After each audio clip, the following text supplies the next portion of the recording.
తెలంగాణలో రాష్ట్ర వ్యాప్తంగా అర్హులైనటువంటి అన్నదాతలందరికీ రాష్ట్ర ప్రభుత్వం అయితే రైతు భరోసా పేరుతోనైతే 6,000 రూపాయల నగదును జమ చేస్తుంది. అయితే మనకు జనవరి 26వ తారీఖు నాడైతే మనకు ఈ పథకాన్ని ప్రారంభించడం జరిగింది. మరి ఇప్పటి వరకైతే అర్హులైనటువంటి అన్నదాతలకు 1 ఎకరం 2 ఎకరాలు 3 ఎకరాల వరకు ఉన్నటువంటి వాళ్ళకైతే రైతు భరోసా పేరుతోని అర్హులైనటువంటి వాళ్ళకైతే 6,000 రూపాయల నగదును జమ చేసింది.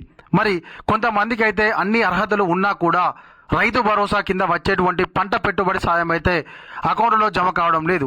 మరి అలాంటి వాళ్ళు ఏం చేయాలి, ఏం చేస్తే మరి వాళ్ళకు రైతు భరోసా కింద పెట్టుబడి సాయం అనేది అకౌంట్లో జమ అవుతుంది అనే దాని గురించి మనం ఒక్కసారి తెలుసుకుందాము. అయితే ఇలాంటి కొత్త కొత్త న్యూస్ కోసము మరియు రాష్ట్ర ప్రభుత్వం కేంద్ర ప్రభుత్వం అందించేటువంటి న్యూస్ కోసం అయితే మన ఛానల్ను వెంటనే మీరైతే సబ్స్క్రైబ్ చేసుకొని పక్కనటువంటి గంట సింబల్ అయితే నొక్కండి. ఎందుకంటే మనకు రాష్ట్ర ప్రభుత్వం కానీ కేంద్ర ప్రభుత్వం కానీ అన్నదాతలకు అందించేటువంటి కొత్త కొత్త పథకాలను అయితే వెంటనే మీ అందరి కోసం అయితే ఒక వీడియో చేసి పెట్టడం అయితే జరుగుతుంది. కాబట్టి మీరైతే సపోర్ట్ చేస్తారని చెప్పి నేనైతే అనుకుంటున్నాను. అయితే రాష్ట్ర ప్రభుత్వం అయితే అర్హులైనటువంటి అన్నదాతలకు సాగుకు యోగ్యమైనటువంటి భూమికి ఎకరాకు 6,000 రూపాయలను అయితే అందిస్తున్న విషయం మనందరికీ తెలిసిందే. ఈ పథకాన్ని జనవరి 26వ తారీఖు నాడైతే ప్రారంభించిన విషయం తెలిసిందే.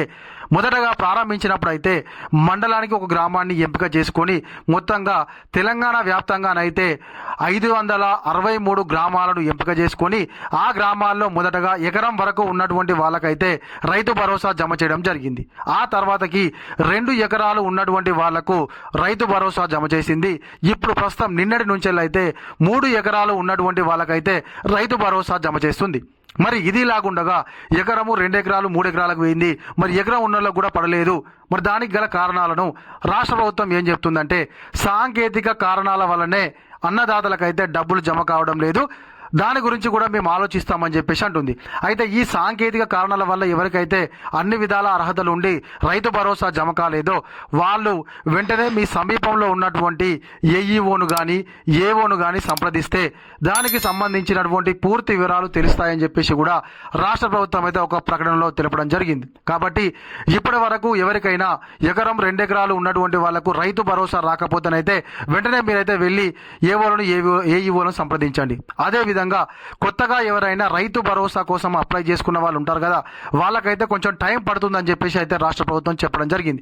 ఎందుకనంటే వాళ్ళ యొక్క వివరాలు అయితే ఇంకా కూడా మనకు అప్డేట్ కాలేదని చెప్పేసి రాష్ట్ర ప్రభుత్వం చెప్పడం జరిగింది. కాబట్టి ప్రతి ఒక్కరికి కూడా రైతు భరోసా కింద వచ్చేటువంటి నగదును జమ చేస్తామని రాష్ట్ర ప్రభుత్వం అయితే పకడ్బందీగా చెప్పడం జరిగింది. ఒకవేళ కనుక ఎవరికైనా రాకుంటే మీ యొక్క సమీపంలో ఉన్నటువంటి అధికారులను సంప్రదించండి. ఖచ్చితంగా ప్రతి ఒక్కరికి వచ్చేంత వరకు అయితే రాష్ట్ర ప్రభుత్వాన్ని మనం అడుగుదాం. ఇగో ఇది గీలటి మన వీడియో. ఈ వీడియో కనుక మీకు నచ్చినట్లయితే ఖచ్చితంగా ఒక లైక్ చేయండి, కామెంట్ చేయండి. మరిన్ని ఇలాంటి కొత్త కొత్త అప్డేట్స్ కోసం అయితే మన ఛానల్ను సబ్స్క్రైబ్ చేసుకొని పక్కన ఉన్నటువంటి గంట సింబల్ నొక్కితే వెంటనే మీకు అయితే అప్డేట్స్ అయితే రావడం జరుగుతుంది. ఓకేనా? Thank you.